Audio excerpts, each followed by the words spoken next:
மலர் போன்ற பாதம் நடக்கின்ற போது நிலம் போல உன்னை நான் தாங்க வேண்டும்.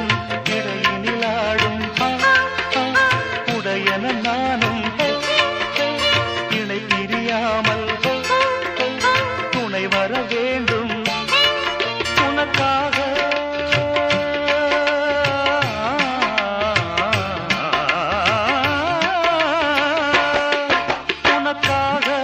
பனிக்காற்றை தினம் தூது போக வேண்டினேன்.